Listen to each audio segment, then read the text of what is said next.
Perhaps you've heard about the controversy swirling around me lately in some of my comments that I made the New York Post. I will offer an explanation and not an apology, but an explanation with just some of the parameters and some of the many things that are woven into this. First off, the New York Post just asks you a bunch of questions when you're in your bathrobe at home, and then they just whack it up any way they want to whack it up. And I think they basically pass it through a Dick Scanatron, and it chops it up and makes you look as fucking bad as you can look. Like, the guy was asking me about, I think he was asking me, there was a lawsuit that had to do with a female writer who worked for Friends. She was a writer's assistant, and she worked for Friends, and there was a lawsuit that she filed, a sexual harassment lawsuit, many years ago, about having to hear this kind of foul blue language in the writer's room and this, that, and the other. And he went into this long-winded dissertation about this, and we talked about it, and then he said, well, what does that mean? What message do you get walking away from that? And I said, don't hire chicks, which was the sort of, it was the punchline to his long setup. But he left the setup part out of his column and just left the part where he said, don't hire chicks, or I said, don't hire chicks. And then he said, who do you think's funnier, guys or girls? Like, men or women? I said, oh, men are funnier. And then went on to explain why men were funnier than women. And then he took that and he put that in there. And that's fine. I believe it. I stand by it. I'm fine with it. I understand there's certain things. And by the way, I didn't say all men were funnier than all women. I know plenty of chicks that, Lisa Lampanelli is funnier than any dude I went to high school with, and any dude I grew up in the Valley with, and any dude in this room. I mean, except for Bryan. Obviously. Over here. Obviously.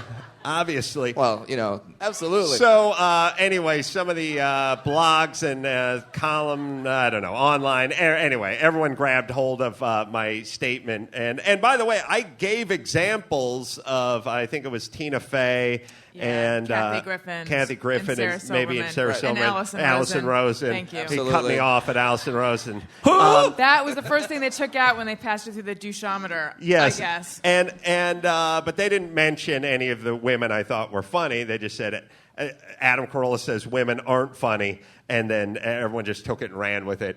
And I don't care. And the reason I don't care is because I didn't say that. I know it's not the truth. I do think men are funnier than women, but I think women are funny. No, I mean, it's the statistical truth, and we have to be. The odds. Yeah, we're playing the odds. And as my good buddy Kevin Hench mentioned to me today, he said when Tina Fey does 30 Rock, her writer's room, all dudes. So why doesn't she just hire a bunch of her girlfriends? She understands it as well. Look, studies come out that says, like, women are better with language or something, and nobody makes a big fucking kerfuffle about that. I understand. There's certain things that women are better at than men, and certain things men are better at than women. And I'm sure. Look, Kenyans. Look, if you were a gambling man, right, and you said, listen, I've entered a Kenyan and an Eskimo in this marathon. Now, who do you like? Would you go, you can't judge? No, people are people. That's it. Not every Kenyan is faster than every You go Kenyan. Eskimo. Yes, you just I'm going to make you a list of 50 fast Eskimos. I know. I'm just saying. I'm just playing the odds. But Why don't you stop talking for a while? Here's the real point. The real point is this. Everyone is sort of like, well, what about you? What's it going to do to you? Like, what about your career? Like, don't you care? What about this? What about that? First off, it's all like, oh, I feel sorry for your wife. My wife's in fucking New York right now on my dime. She's fine. She let me borrow her brand new Audi because she's in New York. She's fine with me, number one. Number two, they go, well, what about your wife? What about your daughter? Well, they already know I'm an asshole, number one. So they don't have to go to the internet to fact check that. They Genetically, they're half asshole, actually. She's half asshole. My daughter's half asshole. Right. That's right. My son's pure puss, but he's a puss. They went to the water park yesterday. He wouldn't go on the big slide, said it was too scary. Makes It's no just a waste bones of my about being a time. puss either. Yeah. So my point is this. Everyone says, well, what about your career? What about Hollywood? What about show business? What about this? What about this town? What about working? What about all this stuff? Here's the thing. Everyone can kiss my fucking sweaty, salty balls. And I'll tell you why. Because I don't work for anybody. I have a book that's going to be on the New York Times bestseller list. Thank you. We sell out these clubs all over the country. I sell out theaters all over the country. I own a warehouse. Inside of that warehouse is a studio that I built with my fucking money. And we do a podcast, and it's very successful. And thus, NBC, CBS, Fox, MTV, Viacom, everyone, fucking kiss my balls. I don't give a fuck.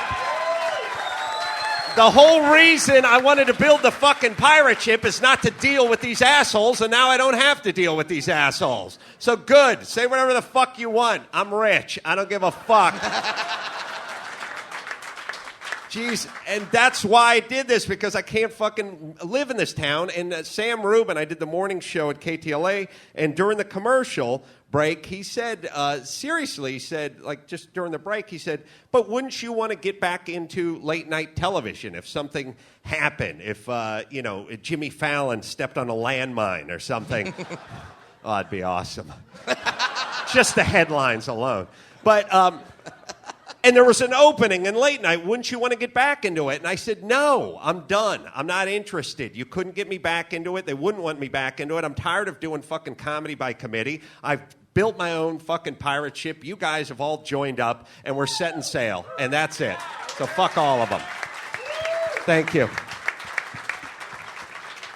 Now a few words from our sponsors. Please don't boycott them. They're good people. They're good people. All right, I had, and I'm glad I got through this. And by the way, this thing where you just get to be a racist and a misogynist and homophobic and fuck, all you do is make jokes. Like you don't do anything. And I was doing an interview earlier today, and I realized, all right, I'm a huge misogynist. My producer at Loveline for 10 and a half years was who, Bald Bryan? Producer Ann. Ann Wilkins. Ann Wilkins. Right. Female. I had a female producer. And then when I did my morning show, I had a dude who I did not get along with very well. And But he had breasts. He had breasts, that's true. And one of them lactated. That's true. And then I had Angie Fitzsimmons as my producer for the last 2.5 years. So, basically in a 15-year radio career, only 1 year did I have a male for a boss / producer. Every other 14 out of my 15 years, I had a female in charge of whatever show it was that I was doing, and she wasn't yelling, lick my fucking hymen, douchebag, or anything like that.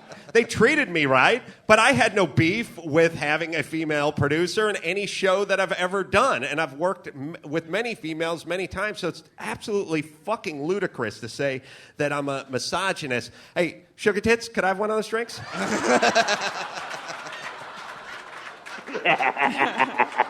Oh, there. Okay, I got a beer. Okay, that's good. Sorry. Well, I think Hey, where was I? Teresa and I are proof that you're not the misogynist Yes. they're saying you are. I know. I think Alison. I still think Teresa's hysterical. I think Alison's hysterical. I love surrounding myself with funny women, and so it's insane. And again, it's sort of the thing that I keep saying. We're now at a point where you can call somebody a murderer, but that person has never taken a life.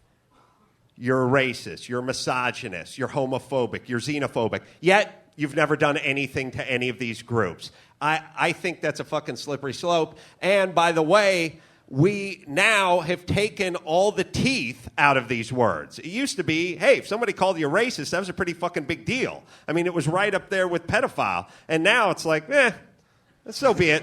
Let them say what they got to say. Yeah, I got a black lab. I love her. Yeah, sorry. Pedophile still retains its punch. I know. What's it going to take to make that one just another one you toss All around? we have to do is here's how we take the teeth out of pedophile. We start calling a bunch of people who aren't pedophiles, and thus we take all the teeth out of it. Hey, pedophiles. Yeah, what's up, pedophile girl? Yeah.